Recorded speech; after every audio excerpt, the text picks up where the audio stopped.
Okay, so now we've gotten to the end of the meet and we need to do our closing out of our paperwork. A couple things we need to do. Um, First, if there have been changes in relays, then we need to go and run an exception report again. So let's go down to the exceptions report. If there have been any changes in the entries, then we would do that. So again, we should get no data in a perfect case. In this particular case, if you have exceptions, that means that you need to go back and potentially raise this up to the referee, because then people are going to get DQ'd out of events for being entered in too many events. Second thing we need to do is finally at the end is go through and basically hit the rescore button. The way the program works is every time you redo an event, like if I finished event 66 and I hit score,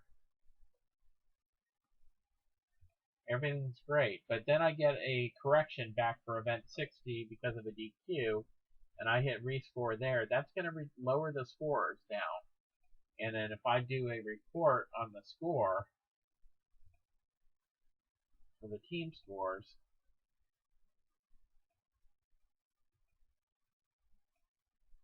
that won't necessarily have the proper values,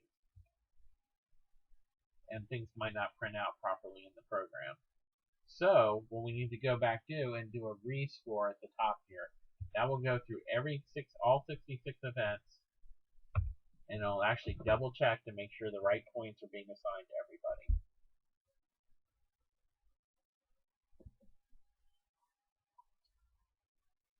Alright, now let's chug back through. College Heights 304, Lake of the Woods 202. We've actually, at this point, after we finished with event 60 in the IM, then we could have gone through and done our triple winner report one more time. And let's look at what we have in our triple winner, our directory here, and open that triple winner.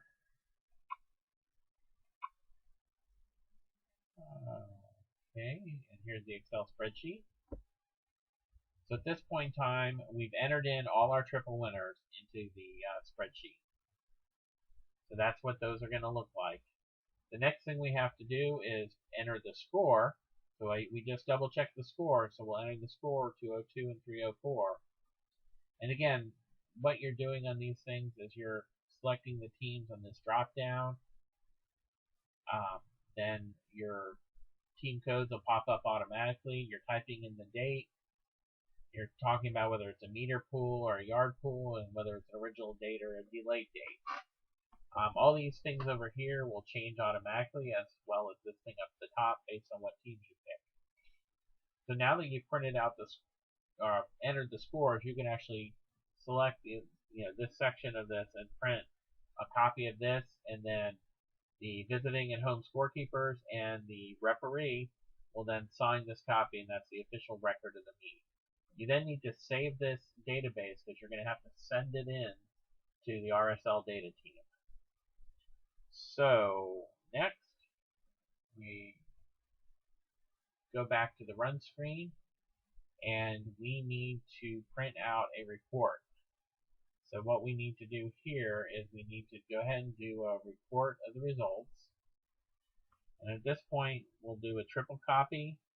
And if we look on this, well, even if you have these selected, they won't necessarily come out.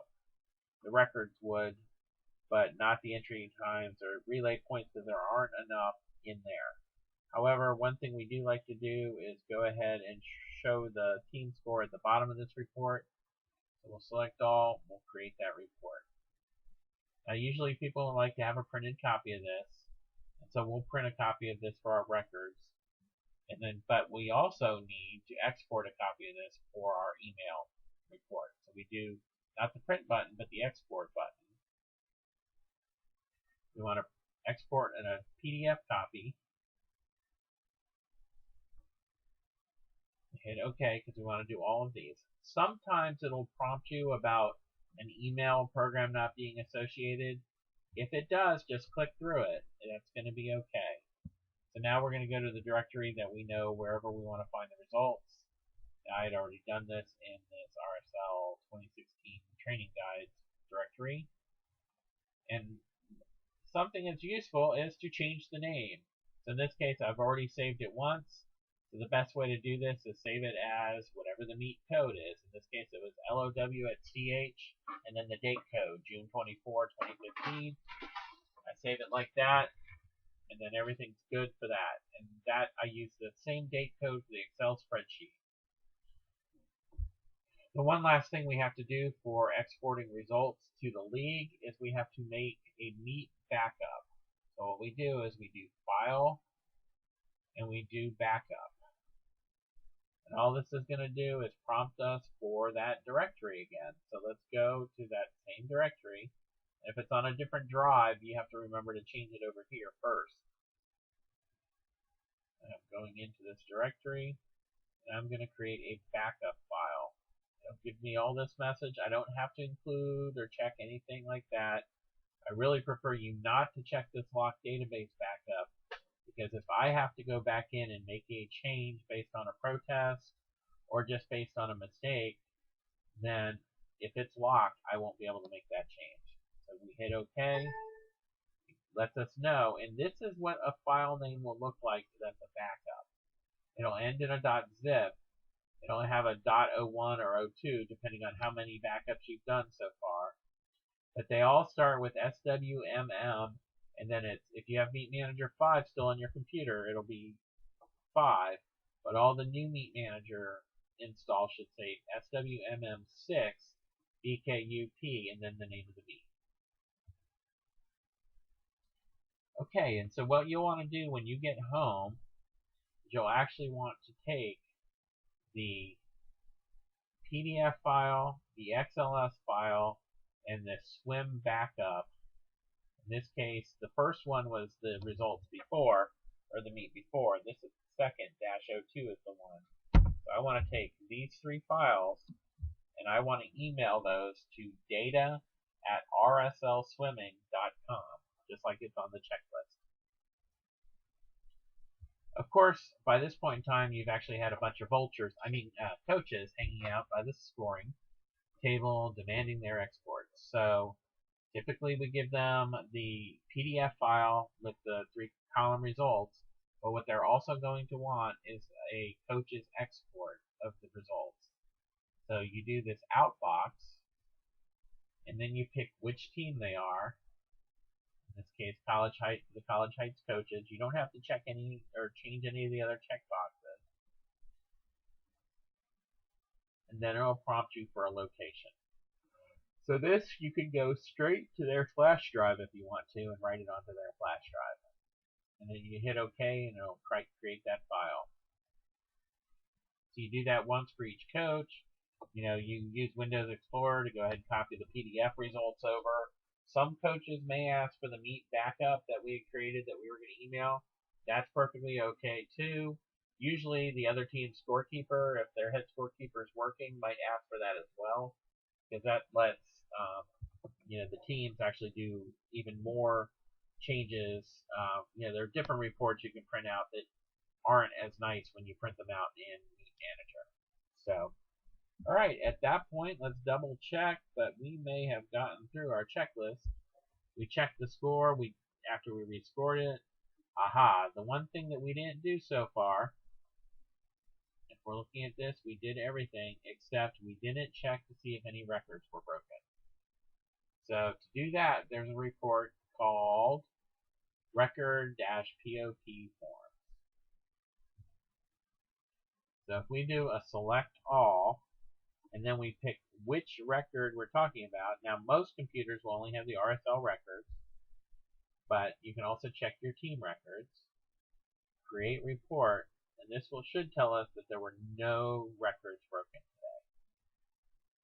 So the other thing that this shows, I can show you on this we weren't able before, was clicking on the records menu.